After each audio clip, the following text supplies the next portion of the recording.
back to the gold standard.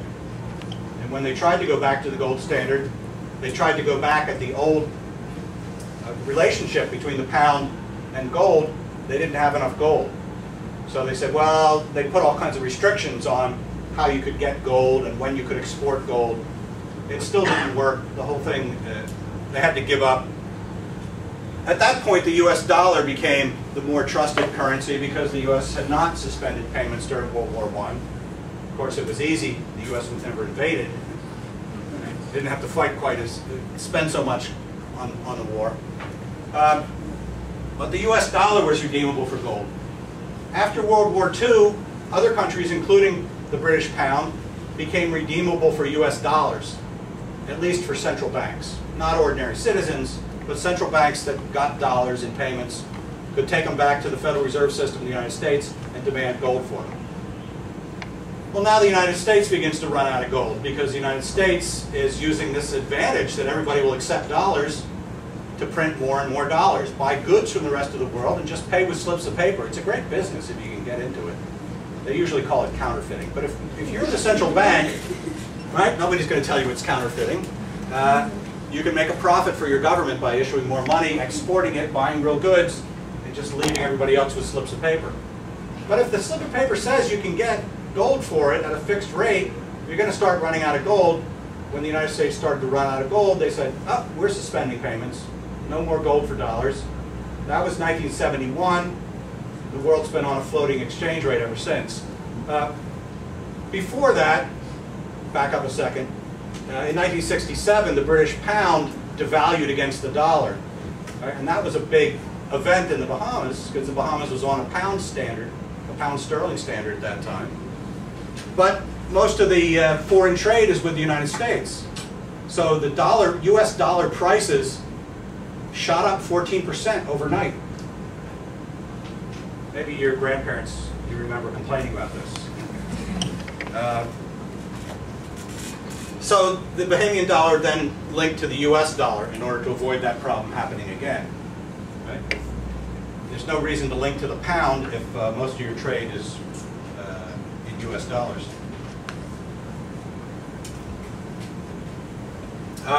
But in countries that don't have any commitment to redeem for another currency, they just have fiat money and have had since 1971 with floating exchange rates against the rest of the world. Now, if you have a floating exchange rate,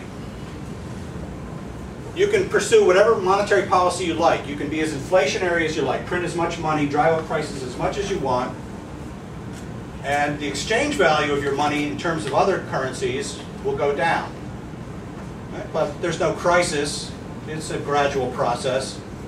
If you inflate 2 percentage points faster than your neighbor, then your currency loses 2% of its value against your neighbor's currency.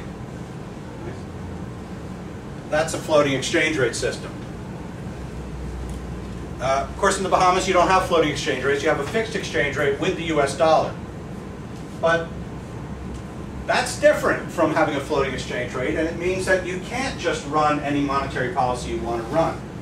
The same kind of mechanism that Hume talked about applies. It's not that gold flows out, it's that US dollars flow out if you print too many Bahamian dollars redeemable for US dollars.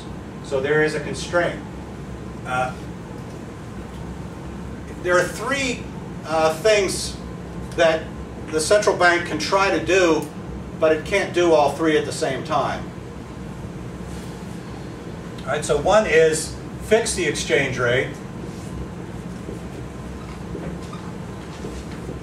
Two is run a monetary policy that's independent of the rest of the world.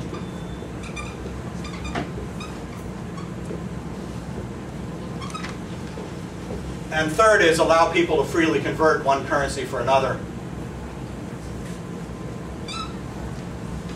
Let's just call that free money flows.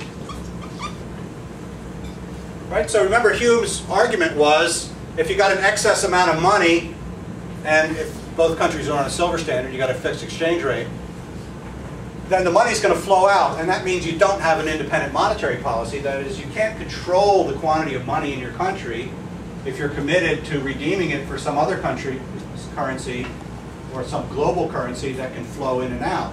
The quantity of money in the economy gets determined by the market, not by the government. So you can give up independent monetary policy, then you can have a fixed exchange rate and free money flows, but your money stock will adjust for you. You can't independently adjust it. If you try to run an independent monetary policy and a fixed exchange rate, and this is how I see the situation in the Bahamas today, you've got a problem, right? Because if you create a quantity of money that's inconsistent with the fixed exchange rate, something's got to give. Too much money makes the price level too high, which means people want to convert to US dollars and drain reserves out of the Central Bank of the Bahamas. So it's either got to reverse course and contract the money supply, that's what the self-adjusting mechanism Hume talked about, or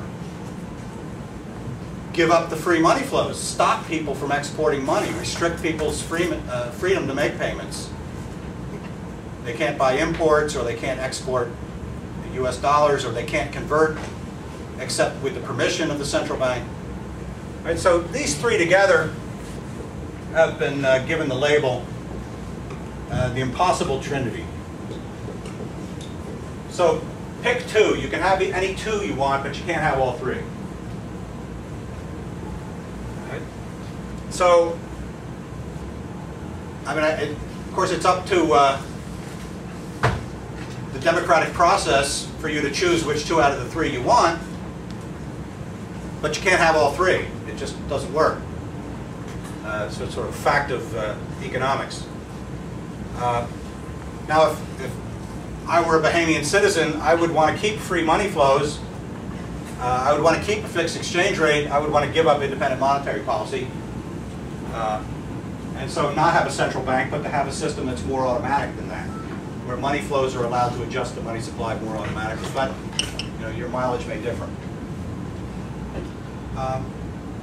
But you don't want to go back to mercantilism. You don't want to go back to this doctrine, well, if you share my preferences.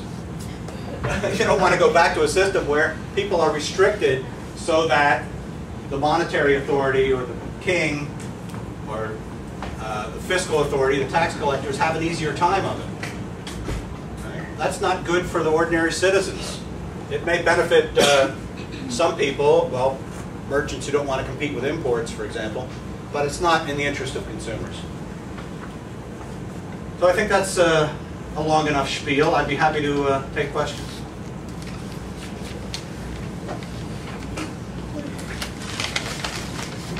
Or applause if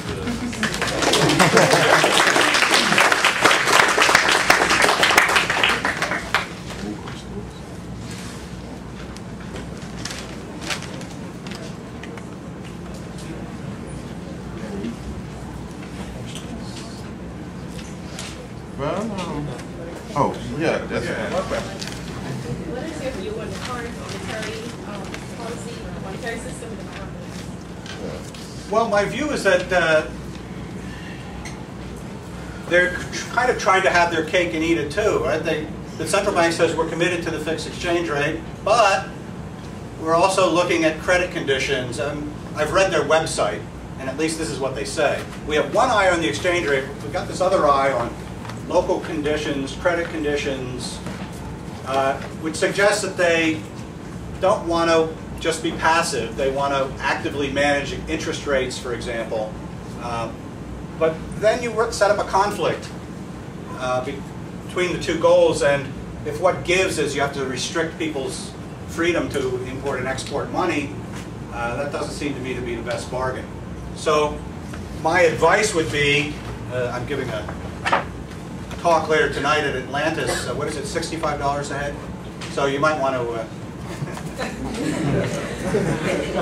but here you get it for free. There my advice is going to be, give up independent monetary policy, make a firmer commitment to the exchange rate, and don't try to do things that are contrary to it, because it does nothing but discourage people from trusting Bahamian dollars.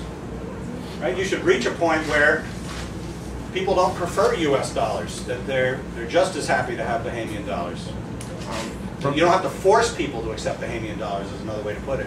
Allow people to have bank accounts denominated in US dollars here in Nassau. Allow people to get their wages paid in US dollars if they want to. talk about